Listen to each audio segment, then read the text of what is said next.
Hello guys and welcome back to my kitchen. Okay, so today this video is about how I make my tomato paste, so homemade tomato paste, and how I preserve it, how to keep it for a long time. Yes, because it's not something you want to be doing regularly, so how to make a lot and keep it for a long time. So if you're interested, just keep watching.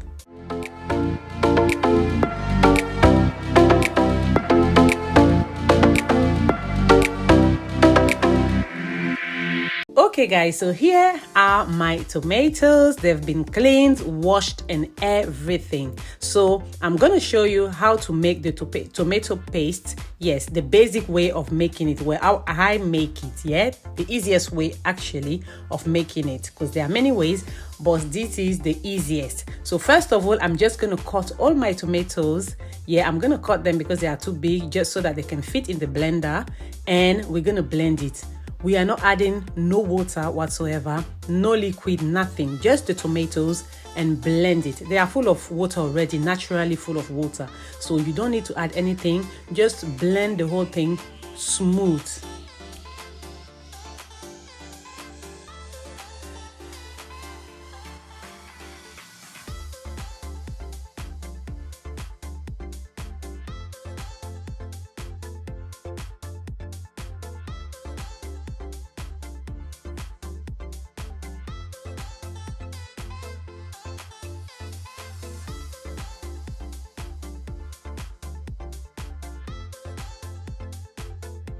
So now that our tomato has been blended nicely, we're gonna sieve it. Yes, we're gonna sieve it because it contains the seeds and the skin, so we just want to remove it. When we sieve it, you're gonna see that the remaining of the seeds and the skin will stay in the colander. Yeah, you will see that yourself, because we want a smooth tomato paste. If you don't mind it, you can make it without sieving it.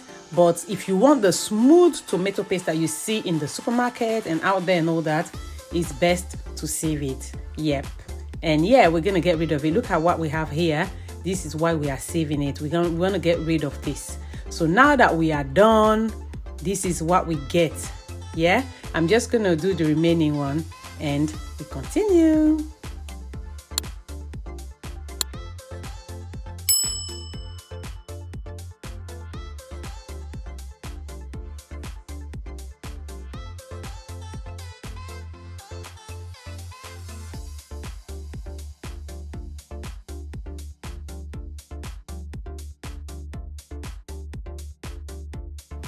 So here in our clean pots, and I will advise to use a non-stick pot. That will be the best thing ever for you. Make your life easy. Use a non-stick pot. Like, I can't stress enough on this. Use a non-stick pot. That will be the best thing. If you can't, if you don't have it, do with what you have. But if you have it, go for the non-stick pot. Okay, so what we do here, we poured all our tomato in there and we are boiling it. So the fire should be on high heat. Allow it to boil down until there's no more water in it at all. At this point, you can add a teaspoon, half a teaspoon of salt. It depends on the quantity of tomato you're using, but add some salt because the salt will help to preserve your tomato. Yes, it will help to preserve it and keep it for long. Yeah, so at this point, add a teaspoon of salt.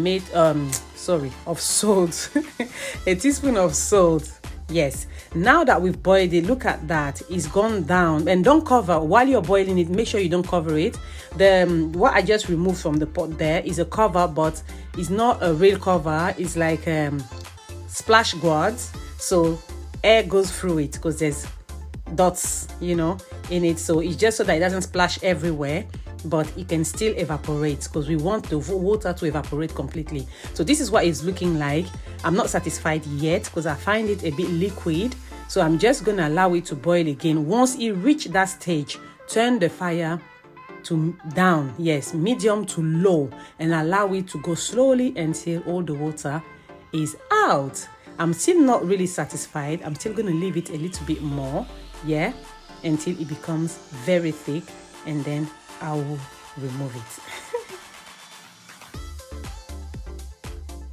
Okay guys, so here it is. It's ready now. I like the way it is now. The water has evaporated as much as I wanted it to. So what I do, you don't have to do that, just me. I like to pour a bit of oil in there and mix the whole thing together before I put it in my jar. Yeah, and I'm using extra virgin olive oil here. You can use any type of oil you like. It's not a problem. So I just put a little bit of oil and then I'll put it in the jar, and then I'll saturate the top of the jar with oil as well, because oil will help as a barrier, will serve as a barrier against mold, so that your tomato paste will not become moldy, because you'll be keeping it in the fridge. Now I'm going to show you how to keep it in the freezer as well, how I keep mine in the freezer. But this one is when I put it in a pot. This is what it's looking like. Yes, you don't have to mix it with oil, yeah, but you have to saturate the top with oil. That's a must. When you put it in the jar, look at mine there in the jar. You see the oil, this is not even enough. I'm going to add more. You have to saturate. The oil has to be completely covering the top of your tomato to avoid your tomato getting moldy, and this is for the fridge. Okay, so here I'm going to show you, it's the same thing, the same method. I use the same method, it's the easiest, but here I'm just showing you how I change the color of my tomato. I'm satisfied with the color of my tomato that I'm using at the moment in this video, but sometimes you can buy tomato. If it's not tomato season, you can buy a tomato and then the color is not vibrant, it's a bit pale and all that. So if you want to increase the color, if you want to boost the color, this is what I do. Is either I use beetroot or sweet bell pepper. So I've shown you the bell pepper there and the beetroot, one or the other, or you can use both. It's up to you. The difference is in the taste. So obviously beetroot will taste different to sweet bell pepper, so try both of them and see which one you prefer, but one or the other will increase the color of your tomato. Now I'm adding turmeric as well, and this is what turmeric is looking like. Yeah, that's what it looks like. A lot of people, when you mention turmeric, they're like, what is turmeric? This is turmeric. This is what it's looking like.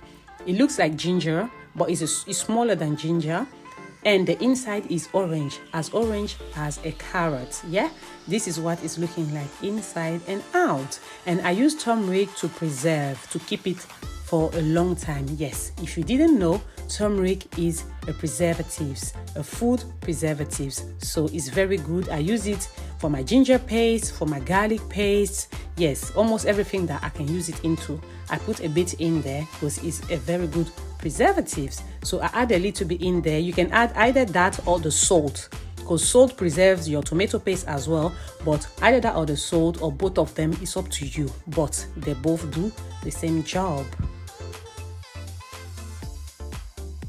Okay, so now again we're going to follow the same process, which is sieving it and then boiling it down until we get a concentrated tomato, like a tomato paste. Like fully concentrated, like all the water has to evaporate. So look at that. You can tell by the color already how the color has been boosted, though I was very satisfied because my tomatoes were very, very red, like extra red, nicely red. Yeah, I was just doing that to show you how I change the color, but I did not need it at all. But it's just to show you when I have tomatoes that are not red enough, how I make it red enough for myself. So this is it. We're going to follow the same process, boil it down, and that is it. And now here I'm going to show you another trick as well, which is before you start with your tomatoes. This is if you don't have time, you don't want it to be boiling for too long, because it takes time to boil the tomato down. Yes, depending on the quantity, it can take you hours and hours. So here it is. I just use salt to remove some of the water from the tomato before I blend it and sieve it and then boil it down, so it takes less time. Yeah, so I remove some of the water by adding salt. So this is it. The container is empty. Use a colander, something that has a hole under there, and something that can allow your tomato to drain nicely. Now you're going to saturate all the tomatoes with salt, not extra salt, but enough, depending on the quantity of tomato you're using, enough to cover all the tomatoes, and shake it, mix it very well. Cut them into pieces. Yeah, don't leave them as whole. Cut them into pieces and mix them with salt and leave them to rest. Cover and allow it to rest for like 4 to 5 hours, 6 hours.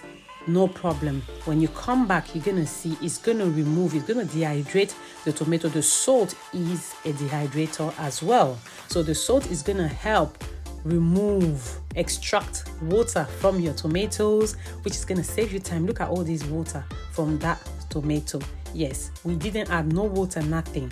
After 5 hours, this is the water we got, and I'm gonna get a bowl and pour all the juice that you can see there, so that you can see how much juice we got just by adding salt to the tomato and allowing it to rest. So this is gonna save you time, because if not, all this water you see there would have been you waiting for the tomato to boil down. You're still gonna wait when you blend it and cook it. You're gonna wait for the tomato to boil down, but it's gonna take you less time. Yeah, less time, because we got some of the water out already. So this was another trick.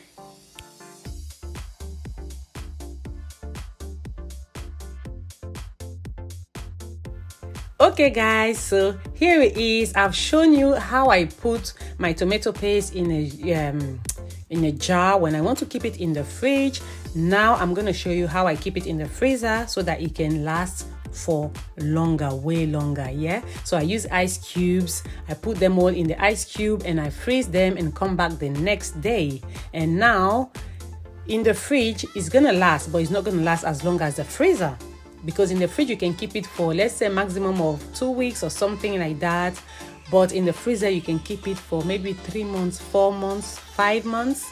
That's completely fine. It will last you for very long. So how I do it, I put some in the fridge, but I put the most of it in the freezer, because I don't use tomato paste every single day. No, I don't. So I do it like that. So when I put it in the cubes, is in the ice cubes, it's easier for me to control the quantity. If I need 1, 2, or 3, I use it as I like. So this is what it's looking like. Thank you so much for watching my video. Don't forget to like the video. Don't forget to subscribe to my channel, share and comment, and see you in my next video.